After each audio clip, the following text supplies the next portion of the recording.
Hi, and welcome back to Tell Me a Story by Teresa. And we are on chapter 16. It's called The Return Home, and I hope you've been enjoying the Peter and Wendy book. And if you have, then I wish you'd like and subscribe. And so let's get started with our story.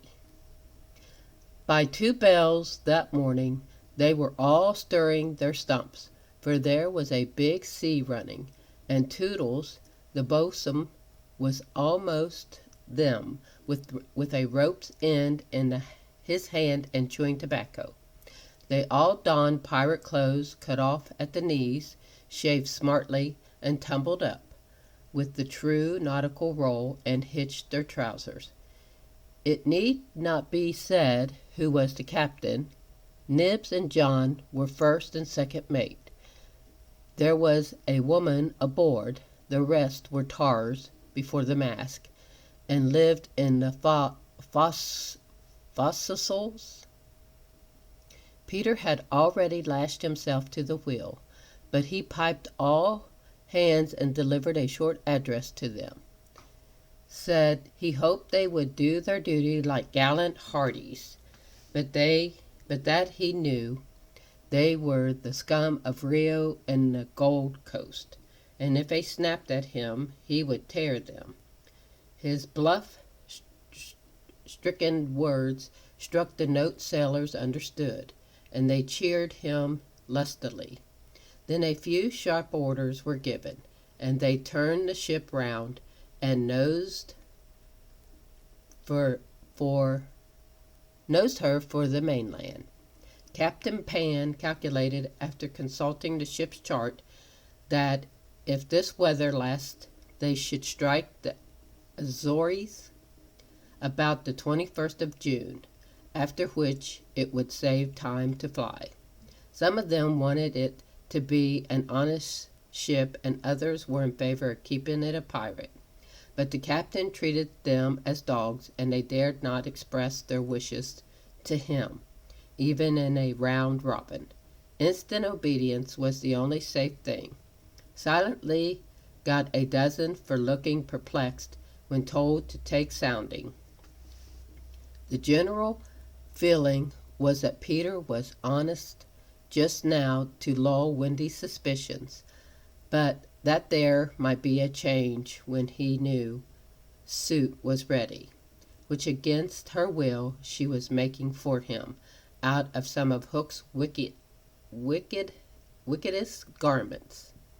It was afterwards whispered among them that the first night he wore the suit he sat long in the cabin with Hook's cigar holding in his mouth and one hand clenched, all but the forefinger, which he bent and held threatening aloft like a hook. Instead of watching the ship, however, we must now return to the desolate home from which three of our characters have taken heartless flight so long ago. It seems a shame to have neglected number 14 all this time, and yet we may be sure that Mrs. Darling does not blame us. If we had returned sooner to look with sorrowful sympathy at her, she would probably have cried, "Don't be silly. What do I matter? Do go back and keep an eye on the children. So long as mothers are like this, their children will take advantage of them, and they may lay to that." Even now we venture into the familiar nursery only because its lawful occupants are on their way home. We are merely hurrying on in advance of them to see that their beds are properly aired, and that Mr. and Mrs. Darling do not go out for the evening. We are no more than servants. Why on earth should their beds be properly aired, seeing that they left them in such a thankless hurry? Would it not serve them jolly well right if they came back and found that their parents were spending the weekend in the country? It would be the moral lesson they have been in need of ever since we met them. But if we contrive things in this way, Mrs. Darling would never forgive us. One thing I should like to do immensely, and that is to tell her, in the way authors have, that the children are coming back, that indeed they will be here on Thursday week. This would spoil so completely the surprise to which Wendy and John and Michael are looking forward. They have been planning it out on the ship, Mother's rapture, Father's shout of joy, Nana's leap through the air to embrace them first, when what they ought to be preparing for is a good hiding. How delicious to spoil it all by breaking the news in advance, so that when they enter grandly, Mrs. Darling may not even offer Wendy her mouth, and Mr. Darling may exclaim pettishly, "Dash it all, here are those boys again." However, we should get no thanks even for this. We are beginning to know Mrs. Darling by this time, and may be sure that she would upbraid us by depriving the children of their little pleasure. But, my dear madam, it is 10 days till Thursday week, so that by telling you what's what, we can save you 10 days of unhappiness. Yes, but at what cost? By depriving the children of 10 minutes of delight? Oh, if you look at it that way. What other way is there in which to look at it? You see, the woman had no proper spirit. I had meant to say extraordinary nice things about her, but I despise her, and not one of them will I say now. She does not really need to be told to have things ready, for they are ready. All the beds are aired, and she never leaves the house, and observes the window is open. For all the use we are to her, we might go back to the ship. However, as we are here, we may as well stay and look on. That is all we are, lookers on. Nobody really wants us, so let us watch and say gaggy things in the hope that some of them will hurt. The only change to be seen in the night nursery is that between 9 and 6 the kennel is no longer there.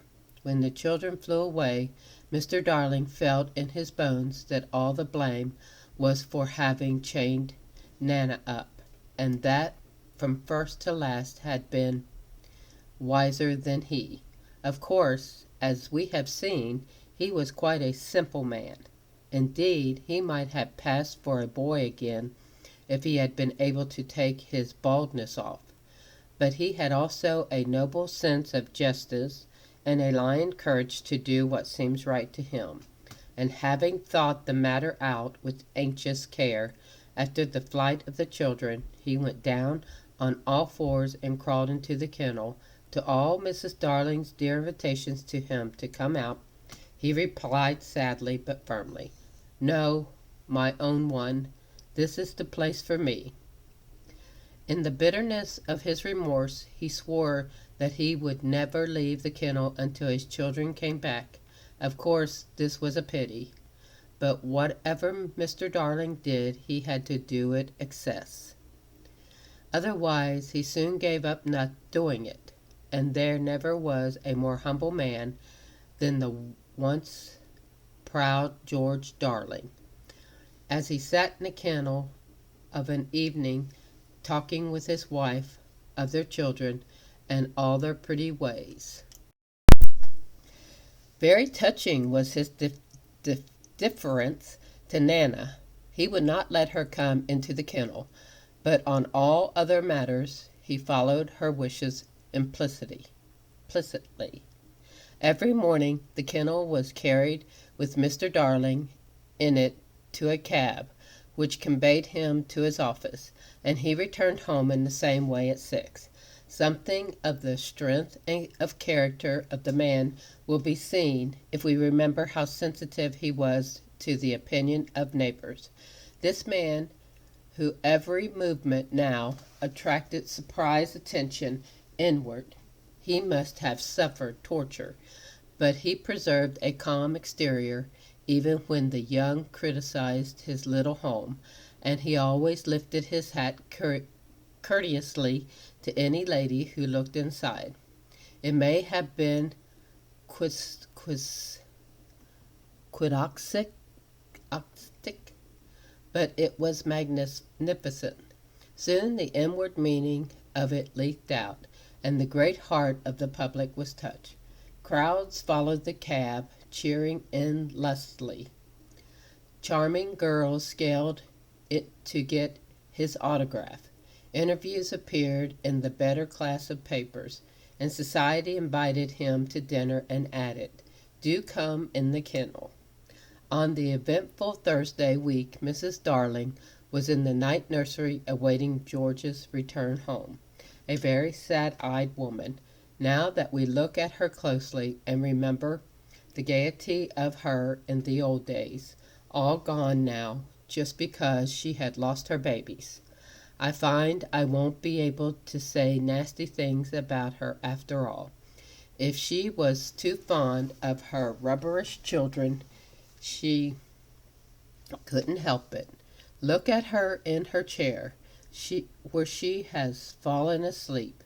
The corner of her mouth, where one looks first, is always withered up. Her hand moves restlessly on her breast as if she had a pain there. Some like Peter best and some like Wendy best, but I like her best. Suppose, to make her happy, we whisper to her in her sleep that the brats are coming back. They are really within 2 miles of the window now, and flying strong. But all we need, whispered, is that they are on the way. Let's. It is a pity we did it, for she has started up calling their names, and there is no one in the room but Nana. Oh, Nana, I dreamt my dear ones had come back. Nana had filmy eyes, but all she could do was to put her paw gently on her mistress's lap. And they were sitting together thus when the kennel was brought back. As Mr. Darling puts his head out at it to kiss his wife, we see that his face is more worn than of yore, but has a softer expression. He gave his hat to Liza, who took it scornfully, for she had no imagination, and was quite incapable of understanding the motives of such a man. Outside, the crowd who had accomplished the cab home were still cheering, and he was naturally not unmoved. "Listen to them," he said. "It is very gratifying." "Lot of a little boy," sneered Liza. There were several adults today, he assured her with a faint flush, but when she tossed her head he had not a word of reproof for her. Social success had not spoilt him. It had made him sweeter. For some time he sat half out of the kennel, talking with Mrs. Darling of this success and pressing her hand reassuringly when she said she hoped his head would not be turned by it. But if I had been a weak man," he said, "good heavens, if I had been a weak man." "And George," she said timidly, "you are as full of remorse as ever, aren't you? Full of remorse as ever, dearest. See my punishment, living in a kennel." "But it is punishment, isn't it, George? You are sure you are not enjoying it, my love?" "You may be sure," she begged his pardon, and then, feeling drowsy, he curled round in the kennel. "Won't you play me to sleep?" he asked on the nursery piano, and as she was crossing to the day nursery, he added thoughtlessly, and shut the window, "I feel a draught." "Oh, George, never ask me to do that. The window must always be left open for them. Always, always. Now it was his turn to beg her pardon, and she went into the day nursery and played, and soon he was asleep. And while he slept, Wendy and John and Michael flew into the room. Oh no, we have written it so, because that was the charming arrangement planned by them before we left the ship. But something must have happened since then, for it is not they who have flown in. It is Peter and Tinker Bell. Peter's first words to tell all. "Quick, Tink," he whispered. "Close the window. Bar it. That's right. Now you and I must get away by the door, and when Wendy comes she will think her mother has barred her out, and she will have to go back with me." Now I understand what had hitherto puzzled me, why when Peter had exterminated the pirates he did not return to the island and leave Tink to escort the children to the mainland.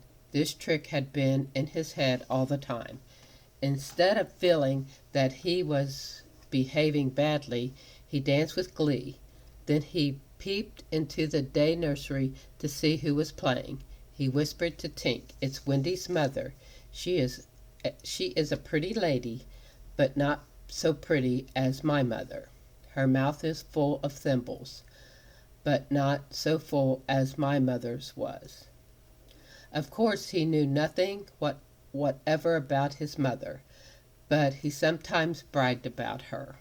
He did not know the tune, which was "Home Sweet Home," but he knew he was saying, "Come back, Wendy, Wendy, Wendy," and he cried exultingly, "You will never see Wendy again, lady, for the window is barred." He peeped in again to see why the music had stopped, and now he saw that Mrs. Darling had laid her head on the box, and that 2 tears were sitting on her eyes. "She wanted me to unbar the window," thought Peter, "but I won't. Not I." He peeped in again, and the tears was still there, or another 2 had taken their place. "She awfully fond of Wendy," he said to himself. He was angry with her now for not seeing why she could not have Wendy. The reason was so simple. "I'm fond of her too. We can't both have her, lady." But the lady would not make the best of it, and he was unhappy. He ceased to look at her, but even then she would not let go of him. He skipped about and made funny faces, but when he stopped it was just as if she were inside him knocking. "Oh, all right," he said at last, and gulped. Then he unbarred the window. "Come on, Tink," he cried, with a frightful sneer at the laws of nature. "We don't want any silly mothers." And he flew away. Thus Wendy and John and Michael found the window open for them after all, which of course was more than they deserved. They alighted on the floor, quite unashamed of themselves, and the youngest had already forgotten his home. "John," he said, looking around him doubtfully, "I think I have been here before." "Of course you have, you silly. There is your old bed." "So it is," Michael said, but not with much conviction. "I say," cried John, "the kennel," and he dashed across to look into it. "Perhaps Nana is inside," Wendy said. But John whistled. "Hello," he said. "There's a man inside it."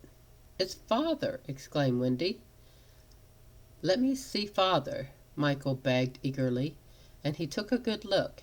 "He is not so big as the pirate I killed," he said, with such frank disappointment that I am glad Mr. Darling was asleep.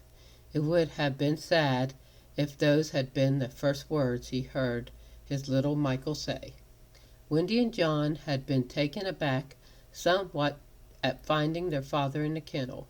"Surely," said John, like one who had lost faith in his memory, "he used not to sleep in the kennel." "John, Wendy said falteringly. Perhaps we don't remember the old life as well as we thought we did. A chill fell upon them and served them right. "It is very careless of Mother," said the young scoundrel John, "not to be here when we come back." It was then that Mrs. Darling began playing again. "It's Mother!" cried Wendy, peeping. "So it is," said John.